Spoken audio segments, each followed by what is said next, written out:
Hello dear students, this is our second lecture related with unit and dimensions. In the previous video we had studied about units और शायद अब आप लोगों को समझ में भी आ गया होगा बेटा कि किसी भी फिजिकल क्वांटिटी के बारे में हम उसके बारे में हम जानते हो या ना जानते हो, but after that also what we can do is we can find the unit of that particular quantity just by simply knowing the 18 formulae which we had studied already in class 9th and 10th. So initially we had discussed about unit, और unit हमें निकालना बहुत अच्छे से समझ में आया कि यूनिट हम कैसे निकाल सकते हैं, है कि नहीं। यूनिट अगर हम निकालने की बात करें तो भैया सिंपल सी बात, जो हमने कुछ एग्जांपल्स बेटा वहां पर देखे थे, जैसे F इज इक्वल टू हमारे पास फॉर्मूला है suppose Q V B sine theta, और इस पे सपोज किसी ने मेरे से बोल दिया ये B, B is magnetic field, B is magnetic field, F is force, Q is charge, V is velocity and theta is angle between V and B. और मुझे किसी ने क्या बोला कि मैग्नेटिक फील्ड की यूनिट निकालिए। What we have to do is, magnetic field को अगर मैं एक साइड लिख दूंगा वही same, it is just a revision of our first video, F upon Q V B sine theta. Force की यूनिट क्या हुआ करती थी बेटा, kg मीटर पर सेकंड स्क्वायर, अब तो याद भी हो गई होगी। कूलाम क्या होता था, चार्ज की यूनिट। वेलोसिटी की यूनिट क्या होती थी बेटा, मीटर पर सेकंड। और साइन थीटा, साइन थीटा क्या होता है, जैसे साइन 30 की वैल्यू होती है तो उसको हम 1/2 लिखते हैं, तो इसकी नो यूनिट, यानी कि ट्रिग्नोमेट्रिक रेशियोज की कोई यूनिट नहीं होती है। तो यहाँ पर हम क्या कर रहे होंगे बेटा, मीटर से मीटर को कैंसिल कर दिया, एक सेकंड से एक सेकंड भी खत्म हो गया, तो मैग्नेटिक फील्ड की जो यूनिट आ गई दैट इज केजी पर सेकंड कुलाम सेकंड, केजी पर कुलाम सेकंड। तो हमें बस इतनी सी बात ध्यान रखनी है कि अगर हमें अपने 9th और 10th स्टैंडर्ड के बेसिक फॉर्मूलेज अगर हमें आते हैं तो हम क्या कर पाएंगे बेटा, यूनिट्स फाइंड कर पाएंगे। अब प्रॉब्लम क्या आई यहाँ पे, प्रॉब्लम ये आई कि यूनिट की अगर हम बात करें तो भैया लेंथ जो होती है बेटा, मैं लेंथ को मीटर में मेजर करूं, कोई बंदा आया उसने सेंटीमीटर में मेजर किया, somebody has measured it in mm, somebody has measured it in feet, so everyone is having their own unit, own standard according to which they are going to measure that particular length or measure or going to measure that physical quantity. So for example we know that force की जो SI unit होती है that is kg meter per second square. If suppose somebody is not measuring mass in kg, suppose he is measuring it in gram, suppose somebody is measuring this length in feet and time in minute square, तो ये unit हो जाएगी बेटा किसकी, force की।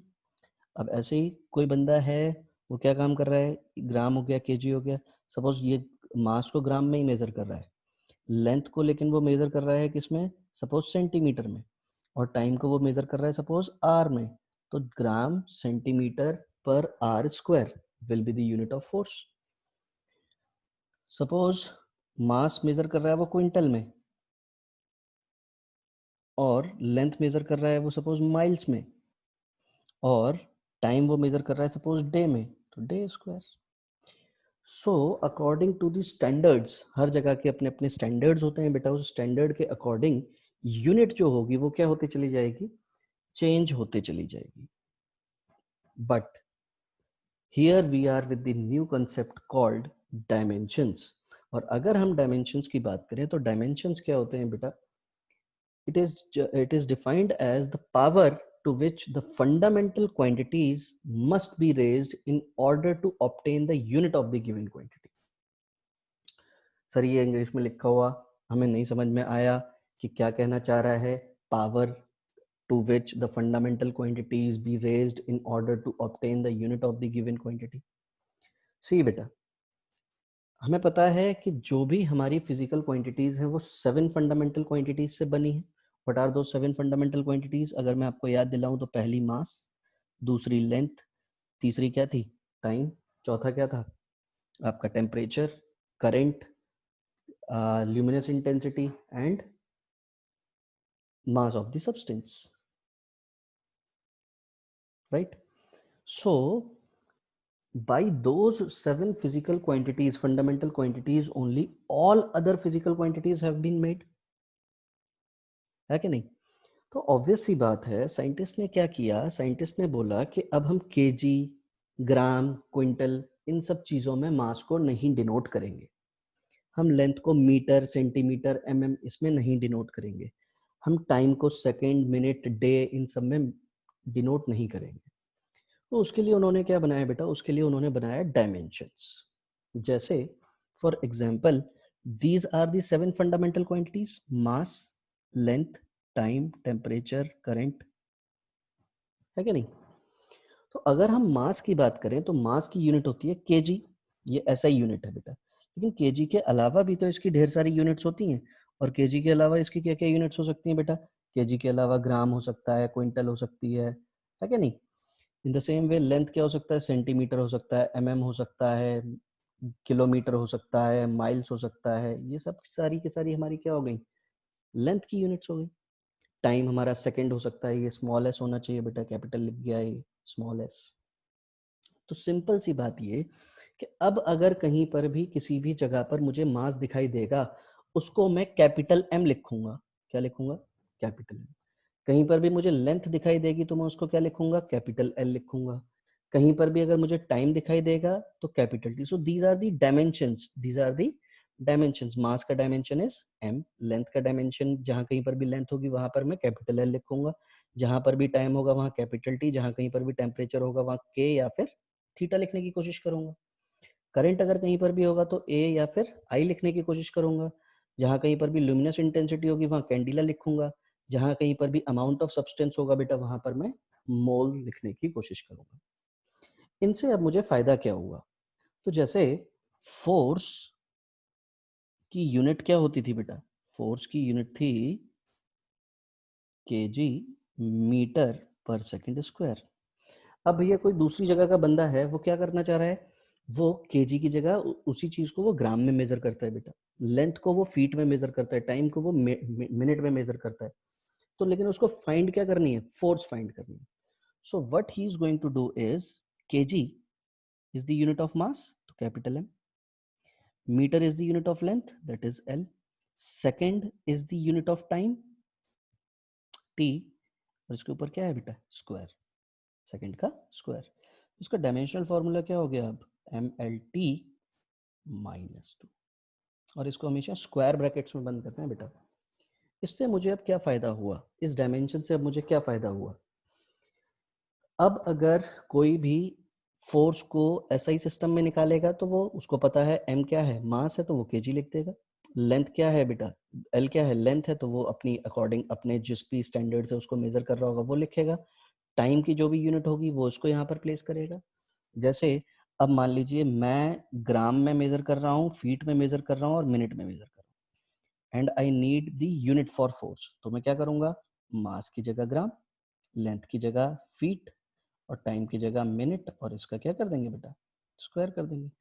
तो gram feet पर minute square will be my unit for force.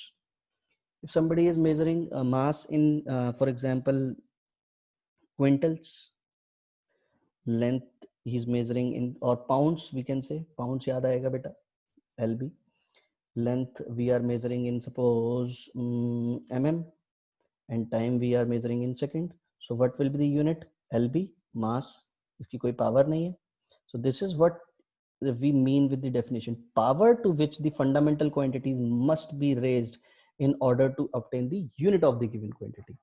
किसी भी given quantity की अगर unit को obtain करना है तो fundamental quantities की क्या क्या पावर होंगी, उन पावर्स के अकॉर्डिंग हम क्या बना देंगे? उसकी यूनिट बना पाएंगे।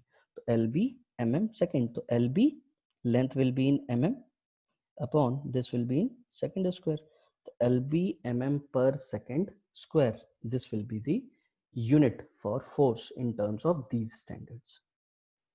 तो शायद अब आपको बातें समझ में आ गई हैं बेटा कि अब आपको कहीं पर भी मास दिखाई देगा तो आप कैपिटल एम लिख रहे होंगे, कहीं पर भी आपको लेंथ दिखाई देगी तो एल लिखेंगे, टाइम दिखाई देगा तो याद रखना है इसको, टाइम दिखाई देगा तो कैपिटल टी, टेम्परेचर दिखाई देगा तो के या फिर थीटा।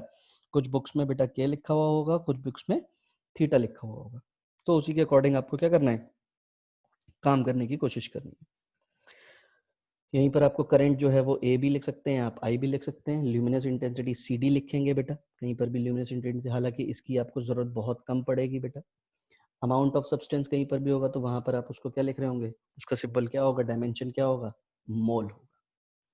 क्लियर हो गई बेटा बात। अब हम देखेंगे कि how to write the dimensions. Suppose area is there, side into side, तो साइड भी लेंथ है, साइड भी लेंथ है बेटा, तो this is length and this is also length. So what is the dimensional formula for area, L into L, यानी कि this will B L2। इसको बेटा L स्क्वायर नहीं L2 पढ़ते हैं, क्या पढ़ते हैं, L2। Suppose side into side है यहाँ पर वॉल्यूम बेटा, तो L इंटू एल, तो ये क्या हो जाना चाहिए था यहाँ पर, लेंथ का क्यूब, और L3 बोलेंगे बेटा इसको, लेंथ का क्यूब नहीं बोलेंगे, L3। डेंसिटी क्या होता है, मास अपॉन वॉल्यूम, मास, मास मतलब कैपिटल M, और वॉल्यूम का डायमेंशन क्या है बेटा, L क्यूब। तो यानी कि इसका जो डायमेंशनल फॉर्मूला हो गया किसका, डेंसिटी का, वो कितना हो गया, ML-3। फ्रीक्वेंसी 1/t होता है बेटा, तो 1t का डायमेंशन t ही रहेगा, तो 1/t लिखा है यार, तो 1/t को अपन क्या लिख सकते हैं, t टू दी पावर -1। तो this will be t to the power -1 will be the dimensional formula for frequency. Angle, इसकी यूनिट होती है बेटा रेडियन, इसकी कोई डायमेंशन नहीं होगी, because arc is also length, radius is also length, so no unit will be there, so no dimension will also be there. Next, speed, speed is distance, और distance क्या होती है बेटा, length, t is time यानी कि t, so this will be lt minus 1 will be the dimensional formula for speed. Velocity की अगर हम बात करेंगे तो ऑब्वियस सी बात है, डिस्प्लेसमेंट वो भी लेंथ होगा, और टाइम भी हमारा t से रिप्रेजेंट करेंगे बेटा, तो this will B lt minus 1. Change in velocity, अब देखो वेलोसिटी का डायमेंशन याद हो गया बेटा, इसको स्क्वायर ब्रैकेट्स में हमेशा बंद करना है बेटा, तो Lt-1 will be the dimension. ये कैसे डायमेंशन, अब कैसे पता चल पा रहा है, डायमेंशन हमें तभी पता चल पाएगा when we'll try to learn the basic formula. With the help of basic formula only we can be able to find the unit as well as dimension of that particular physical quantity. So Lt-1 change in velocity upon time is t, so dimension will be Lt-2.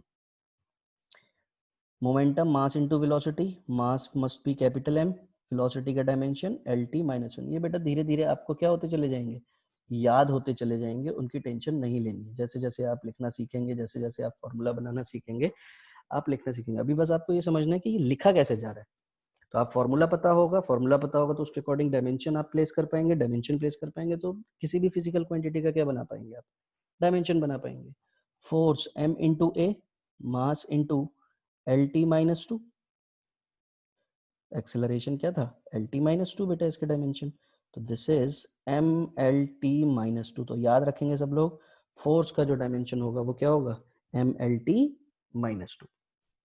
Pressure, force upon area, अब देखो force का dimension अगर मुझे नहीं याद है, तो force का डायमेंशन नहीं याद है तो F is equal to ma तो याद है, तो M मतलब कैपिटल M, एक्सेलरेशन का याद हो गया था मुझे Lt-2, तो फोर्स का डायमेंशन क्या हो गया, Lt-2। अगर एक्सेलरेशन का भी नहीं याद होगा तो एक्सेलरेशन का बेसिक फॉर्मूला आता होगा, और एक्सेलरेशन का अगर मुझे बेसिक फॉर्मूला आता होगा तो मुझे उसका डायमेंशन भी मिल जाएगा। तो ऑब्वियसली बात है, एक्सेलरेशन इज MLT-2, तो MLT-2 is the formula of force, और इसी को किससे डिवाइड कर देना है बेटा, एरिया से, यानी कि L स्क्वायर से। सो this is ML-1 T-2, so this will be the dimensional formula for pressure. In the same way work की अगर हम बात करें तो फोर्स का डायमेंशन अब तो याद हो गया होगा, MLT-2, MLT-2, MLT-2। डिस्प्लेसमेंट है, दैट इज लेंथ, यानी कि this is ML2T-2 will be the dimensional formula for work. If we talk about energy तो हाफ mv², हाफ का तो कोई डायमेंशन होगा नहीं, लेकिन m is the mass, velocity Lt-1, और इसकी पावर कितनी होनी चाहिए, 2, क्योंकि वेलोसिटी का क्या है बेटा यहाँ पे, square, so this will B ML2T-2। So this is about energy. Power की अगर हम बात करें तो पावर इज इक्वल टू क्या होता है, work done upon time. So work done, work done का डायमेंशन ml2 t-2 नहीं याद होगा तो बेटा फॉर्मूला लिखकर हम निकाल सकते हैं। मैं तो टीचर हूँ तो मुझे याद है भैया सब, ये पढ़ाते हुए बहुत टाइम हो गया ना, एक ही क्लास में फेल होते होते। तो ml2t-3, so this will be the dimensional formula. इन सबको स्क्वायर ब्रैकेट में जरूर बंद करना है बेटा, इसमें बंद करना है स्क्वायर ब्रैकेट। चार्ज, अब charge is not a fundamental quantity. What is fundamental quantity for us? Current is the fundamental quantity. तो करंट का तो डायमेंशनल फॉर्मूला क्या होगा? ए ही होगा सिर्फ। But charge q is equal to I T, I stands for A and time t, so this will be at will be the dimensional formula। याद रखना है इसे कि कहीं पर भी चार्ज लिखा होगा या कुलाम लिखा होगा मेरी किसी भी फॉर्मूले में, तो मैं उसकी जगह पर क्या प्लेस कर रहा हूँ? at प्लेस करूंगा। Electric current, current is a fundamental quantity, और फंडामेंटल क्वांटिटी है तो पता था मुझे कि करंट को या तो ए से रिप्रेजेंट कर रहे होंगे बेटा या फिर हम आई से रिप्रेजेंट करेंगे। नेक्स्ट अगर हम बात करेंगे तो पोटेंशियल, तो वर्क डन का ऐसे ही बेटा डायमेंशन तुझे पता चल गया, आपको पता चल गया ml2t-2 और charge is 80, so this will be ml2t-3 a-1 will be the dimensional formula for ml2t-3 a-1 will be the dimensional formula for this। ये तो गलत हो गया भाई, ये तो हो ही नहीं सकता क्योंकि यहाँ पर चार्ज आएगा कहीं ना कहीं। तो देखो बेटा, ये अगर मुझे कोई यूनिट पता है तो मैं डायमेंशन भी निकाल सकता हूँ। कैसे? देखो, kg इज मास, मीटर मतलब l square, upon s is time, कुलाम का डायमेंशन क्या था बेटा? at, तो इसका क्या है? Square. So this is equal to m, इसको इसी फॉर्म में लिखना है बेटा हमेशा, mlt और बाकी चीजें बाद में। तो ml2, this will be t-3 a-2, this will be the dimensional formula for resistance, ml2 t-3 a-2। Understood? So these are the this is the method by which we will be able to find the dimensions of any physical quantity। For example, question करते हैं। For example, somebody asks me the dimension of capital G। So F is equal to क्या होता है बेटा? G m1 m2 upon r square। So this will be equal to G f r square upon m1 m2, ऐसे लिखेंगे। F is मुझे याद है ml2t-2, r is l2 upon mass is m, this is also m, दोनों अलग अलग। बेटा जब कभी भी आप किसी भी एक फिजिकल क्वांटिटी का डायमेंशन लिखेंगे तो उसको स्क्वायर ब्रैकेट में बंद करेंगे, दूसरे का लिखेंगे तो दूसरे को स्क्वायर ब्रैकेट में बंद करेंगे। स्क्वायर ब्रैकेट में बंद करना बहुत जरूरी है। दिस इज lt-2 है बेटा, ये गलत लिखा हुआ था यहाँ पे। सो m will be cancel out with m, so this will B m-1, ये this m will go upwards in the numerator side, तो m-1 l3 t-2 ml-1 m-1 l3 t-2। एक और क्वेश्चन देखते हैं, जैसे फॉर एग्जाम्पल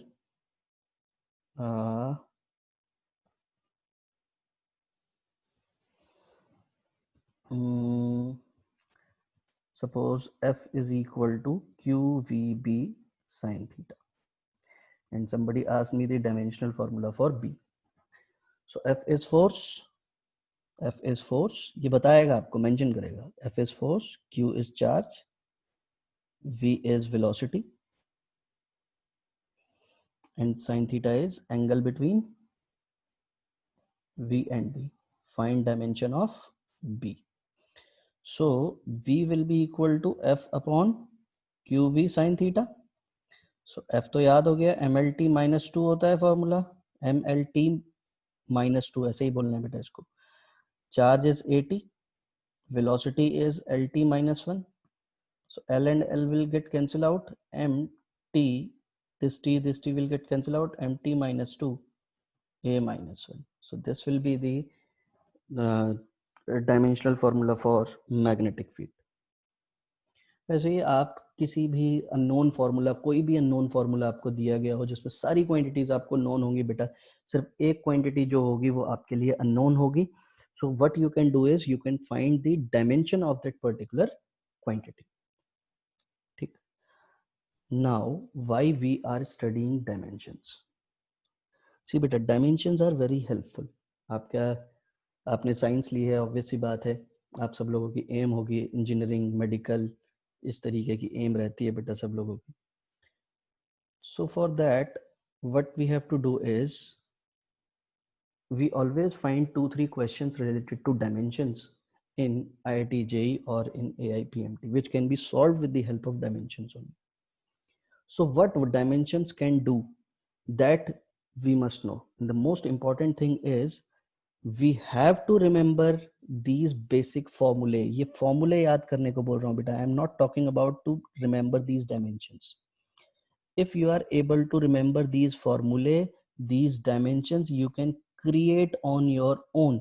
आपको पता है कि मास है तो कैपिटल M लिखा जाएगा, वेलोसिटी है तो डिस्प्लेसमेंट अपॉन टाइम, तो टाइम t नीचे गया है तो ये -1 आएगा.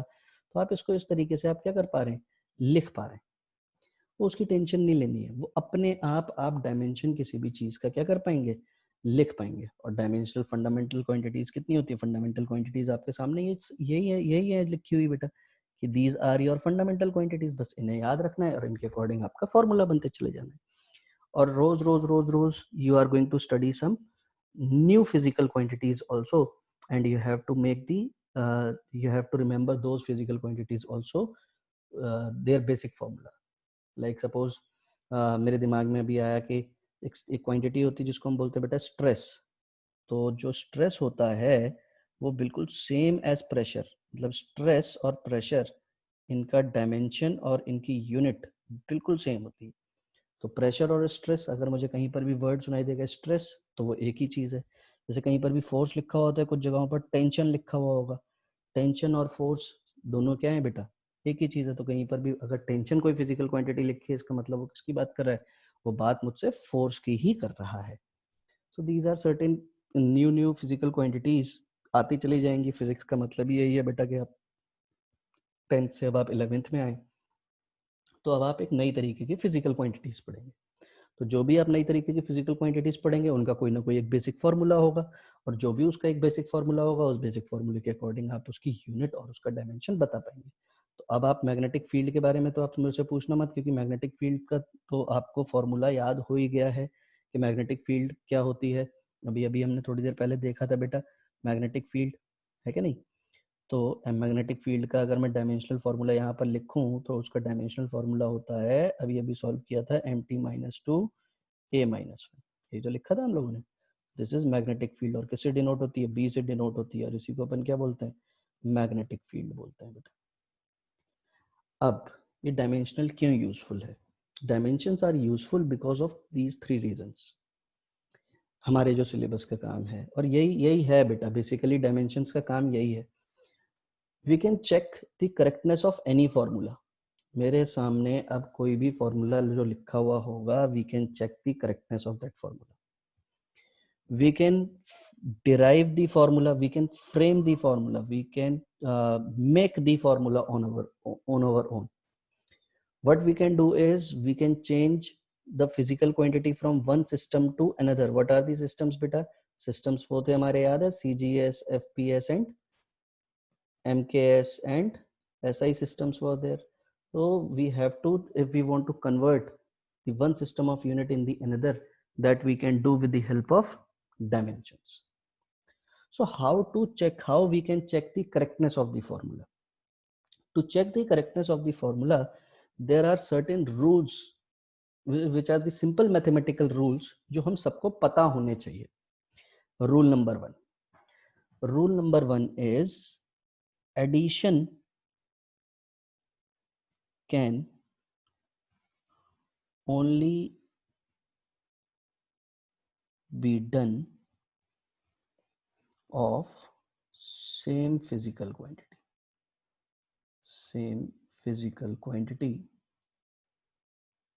or we cannot say same, of physical quantities which have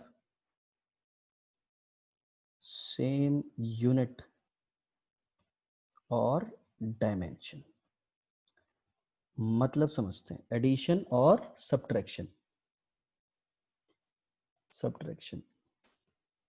भैया कैट प्लस डॉग ऐड हो सकते हैं क्या?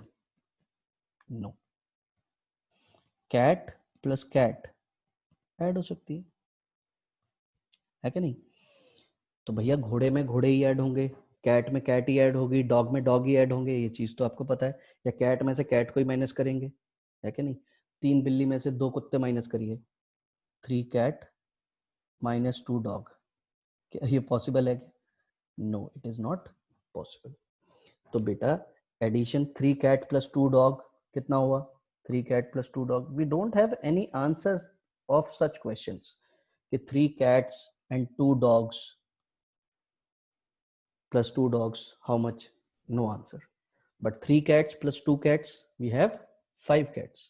3 cat minus 2 dogs, no answer. But 3 cat minus 2 cats, we have a answer, that is 1 cat.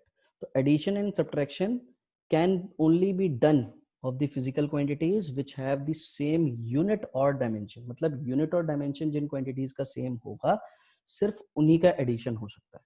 This is rule number 1. Second rule क्या कहता है बेटा? If अगर कोई भी फिजिकल क्वांटिटी ऐसे लिखी हुई है, F is equal to MA, that means LHS side is equal to RHS side, ऐसा ही होगा ना? जैसे फॉर एग्जांपल मैंने लिखा 1 kg sugar is equal to half kg salt plus half kg water. ऐसे लिख सकते हैं क्या अपन? No. 1 kg sugar must be equal to half kg sugar plus half kg sugar only. हम ऐसा नहीं बोल सकते कि आधा 1 किलो चीनी जो है वो आधा किलो नमक और आधा किलो पानी के बराबर होगी। नो। तो in the same way the dimension of LHS side must be equal to the dimension of RHS side. तो यहाँ पर dimension of LHS side must be equal to dimension of RHS side, क्योंकि बेटा किसका sign लगा हुआ है यहाँ पर? इक्वल टू का साइन लगा है। और इक्वल टू का साइन लगा है, इसका क्या मतलब है? इसका मतलब ये है कि LHS साइड वाली जो फिजिकल क्वांटिटी है वो बराबर है किसके? LHS साइड की फिजिकल क्वांटिटी के। तो 10 घोड़े इज इक्वल टू 20 गधे हो सकते हैं क्या? 10 horses is equal to 20 donkeys? No, it is not possible, ठीक है नहीं? बट हाँ ऐसा हो सकता है 10 horses is equal to 5 horses plus 2 horses plus 3 horses. yes, this is possible. So the dimension of LHS side must be equal to the dimension of RHS side होना ही पड़ेगा। क्लियर हो गई बेटा बात? Third rule, multiplication and division. Multiplication and division can be done of any physical quantities, any physical quantities। मतलब बेटा multiplication and division are the two things by which will be able to get the new physical quantities. कभी भी addition या subtraction से कभी भी नई physical quantity generate नहीं होती। मतलब अगर मैं बोलूं कि भैया लेंथ प्लस लेंथ क्या होगा, तो ये लेंथ ही मिलेगी। लेंथ माइनस लेंथ क्या मिलेगा, तो ये भी मुझे लेंथ ही मिलेगी। But if I want to frame a new physical quantity, like for example force कैसे बनी? फोर्स इज इक्वल टू जो मास का मल्टीप्लीकेशन किससे हुआ? एक्सेलरेशन से। तो व्हेन मास एक अलग फिजिकल क्वांटिटी है, एक्सेलरेशन एक अलग फिजिकल क्वांटिटी, इन दोनों का जब मल्टीप्लीकेशन हुआ then only we get a new physical quantity that is called force. Suppose pressure is equal to क्या होता है बेटा? Force upon area. When force is divided by area, force is a different physical quantity and this is different physical quantity, when both of these are multiplied or divided then only we are getting a new physical quantities। तो multiplication और division किसी भी दो physical quantities के बीच में हो सकता है, इसमें किसी भी तरीके की कोई रिस्ट्रिक्शन नहीं होती है। जैसे फॉर एग्जांपल अब अगर मैं आपसे बात करूं कि भैया F is kinetic energy is equal to क्या होता है, हाफ m v स्क्वायर। तो देखो यहाँ पर 2 टाइम्स वेलोसिटी का मल्टीप्लिकेशन होगा, v इंटू m, और हाफ से भी मल्टीप्लाई होने के बाद क्या नई फिजिकल क्वांटिटी मिली, काइनेटिक एनर्जी मिली। ठीक, तो इन द सेम वे यही कुछ रूल्स हैं बेटा, सेट ऑफ रूल्स हैं जो हमें याद रखना है कि एडिशन और सब्ट्रैक्शन उन्हीं फिजिकल क्वांटिटीज का होगा जिनकी यूनिट और डायमेंशंस क्या होंगे, सेम होंगे। कहीं पर भी इक्वल टू का साइन लगा होगा, इसका मतलब क्या है, LHS side is equal to क्या है, RHS साइड है। और अगर मल्टीप्लिकेशन और डिवीजन की बात है तो मल्टीप्लिकेशन और डिवीजन कोई भी दो फिजिकल क्वांटिटीज का, दो या दो से ज्यादा या 100 फिजिकल क्वांटिटीज का हो सकता है, उसमें किसी भी तरीके की कोई रिस्ट्रिक्शन नहीं। क्लियर हो गई बेटा बात? तो ये हमें कुछ रूल्स याद रखने हैं। ठीक, अब हम आते हैं अपने टॉपिक पे, and the topic is to check the correctness of the formula. Don't forget these 3 rules बेटा, नोट्स बनाते रहिए, प्रिपेयर करिए, नोट्स प्रिपेयर करते रहेंगे तो चीजें आपको याद बनी रहेंगी। अब हम चेक करेंगे बेटा करेक्टनेस ऑफ द फॉर्मूला। जैसे for example somebody has given me the formula as F is equal to m v square upon r, where F is force, m is mass, v is velocity, r is radius, कुछ ऐसा लिख कर दिया। Check whether this formula is correct और not. तो obvious ही बात है बेटा, फोर्स का फॉर्मूला तो मैंने अभी तक, हमें 10th स्टैंडर्ड से मैं आया हूं तो मैंने F is equal to ma ही पढ़ा है, मैंने इस तरीके का कोई फॉर्मूला नहीं पढ़ा। But after that also what we can do is we can judge whether this formula is correct or not. How? See beta, if this formula is written that means LHS side जो होना चाहिए वो RHS side के बराबर होना चाहिए। Let's check. What is the dimensional formula for force? MLT minus 2. What is the dimensional formula for mass? M. What is the dimensional formula for velocity? LT minus 1 square upon, what is the dimensional formula for radius? L. So this is M L2 T minus 2 upon L. So 1 L will get cancelled out, 1 L. So MLT minus 2. This will be the formula for, this will be the dimensional formula of RHS side.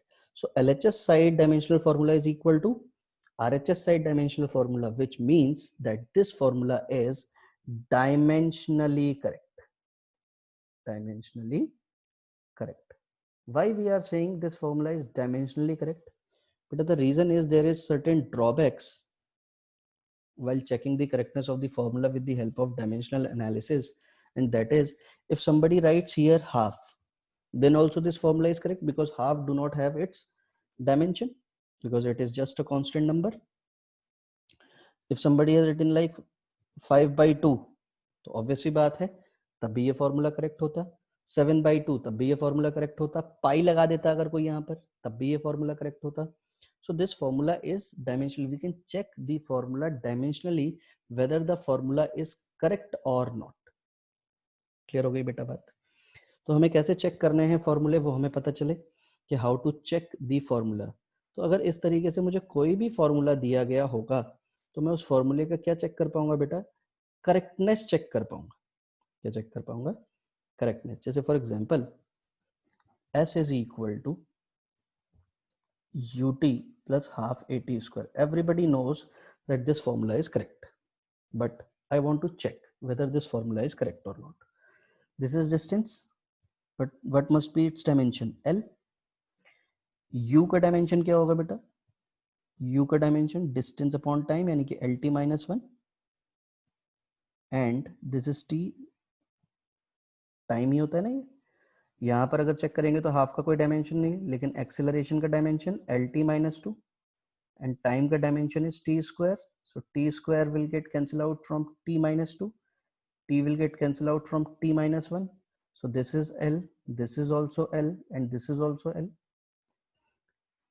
तो भैया L में L तो add हो सकता है पहली चीज, और ये इक्वल टू के बाद भी क्या मिल रहा है आपको? L मिल रहा है। That means this formula is dimensionally correct, क्योंकि मैंने डायमेंशन के अकॉर्डिंग चेक किया तो ये डायमेंशनली करेक्ट है। क्लियर हुई बेटा बात? तो for example one more question is there, lambda is equal, for example g is equal to gm upon r square. This g is acceleration due to gravity. This g is gravitational constant. Gravitational constant.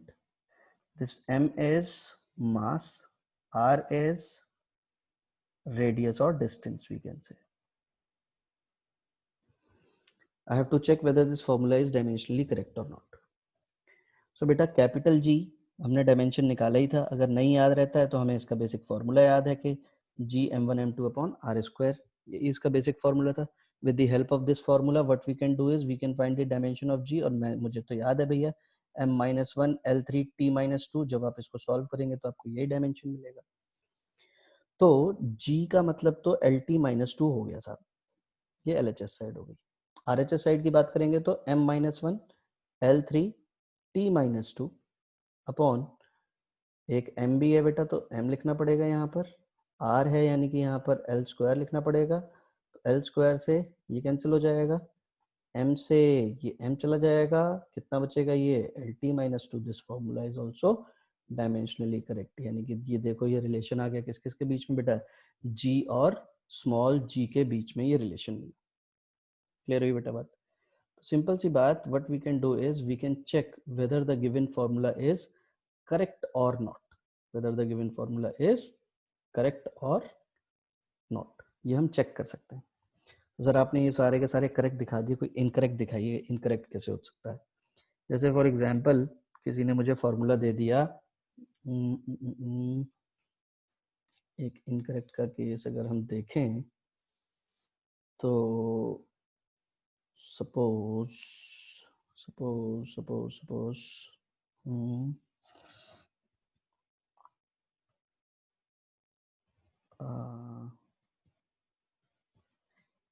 t square is equal to 4 pi square L by g square. Check whether this formula is correct or not. Where t is time, L is length, g is acceleration due to gravity. तो t square मतलब ये तो t square ही रहेगा बेटा, dimensional formula है तो हमेशा square bracket में बंद करेंगे. RHS साइड में ये 4 पाई स्क्वायर तो कांस्टेंट हो जाएगा, लेकिन L का डायमेंशन तो L रहेगा, और g स्क्वायर मतलब LT-2, और इसका क्या होना चाहिए square. So this is equal to L upon L square T⁻⁻4 हो जाएगा, तो ये एक L से L कैंसिल हो जाएगा, L-1 T+4 हो जाएगा बेटा. तो दिस फार्मूला इज डायमेंशनली, ऐसे ही लिखना है इसको, डायमेंशनली इनकरेक्ट, डायमेंशनली इनकरेक्ट. तो ध्यान रखना है आपको कि कब आपको किस फॉर्मूले की कहाँ पर, फॉर्मूले डायमेंशनल फॉर्मूले याद नहीं करने हैं, बेसिक फॉर्मूले याद रखने हैं बेटा, जो आप अपने 9th-10th स्टैंडर्ड में पढ़ते हुए जाएंगे. 11th स्टैंडर्ड में भी जो भी फॉर्मूलों की आपको ज़रूरत पड़ेगी, वो मैंने आपको 18 फार्मूले की लिस्ट दी है. 2-4 फार्मूलों की और ज़रूरत पड़ेगी आपको कभी, वो फार्मूले भी धीरे धीरे आपके सामने जैसे जैसे हम पढ़ते चले जाएंगे वो आते चले जाएंगे. जैसे F इज इक्वल टू, आपको याद होगा नीटा, कोफिशिएंट ऑफ विस्कोसिटी. तो इनका नाम भी याद रखना है कि अब एक नई तरीके की, ये क्या करती है क्यों करती है इससे आपको कोई मतलब लेना देना नहीं है. अभी आपको सिर्फ ये ध्यान रखना है कि हाँ एक नई तरीके की फिजिकल क्वांटिटी के बारे में आपने पढ़ा है, and that is Neeta, and that is called coefficient of viscosity. Coefficient of viscosity. तो ये क्या कोफिशिएंट ऑफ विस्कोसिटी का डायमेंशनल फार्मूला Mn-1 T-1, ये होता है डायमेंशनल फार्मूला किसका, नीटा का. निकाल कर देखिएगा, F is equal to 6 pi नीटा RV, ये अपने फार्मूला देखा भी था बेटा. F इज फोर्स, नीटा is coefficient, R is radius, and V is velocity. ऐसी चीज देखी थी हम लोगों ने. ठीक, बाकी हम लोग नेक्स्ट वीडियो में कहानी देखेंगे बेटा. तो इतनी चीज़ें आप अभी पढ़ाई कीजिएगा, और नोट्स ज़रूर बनाइए भैया, प्रॉपर नोट्स आर रिक्वायर्ड. तो आज हमने ये देखा कि कैसे हम फॉर्मूले की करेक्टनेस चेक कर सकते हैं, और कोई भी फॉर्मूला या कोई भी इक्वेशन हम लिखते हैं तो वहाँ पर कौन कौन से रूल्स हमें फॉलो करने होते हैं। सब्ट्रैक्शन एडिशन के लिए क्या रूल होता है कि भैया यूनिट और डायमेंशंस क्या होने चाहिए, सेम होने चाहिए। हालांकि ये चीज़ हम बचपन से पढ़ते आते हैं, लेकिन फिर भी हमें चीज़ें पता नहीं होती। इन the same way multiplication division किसी भी क्वांटिटी का हो सकता है। इक्वल टू का साइन है, इसका मतलब ये है कि RHS का डायमेंशन LHS के डायमेंशन के क्या होगा, बराबर होगा। तो बाकी आपकी जो 2 एप्लीकेशन बची हैं that will study in the next video. Notes बनाते रहिएगा और पढ़ाई करते रहिएगा। Thank you.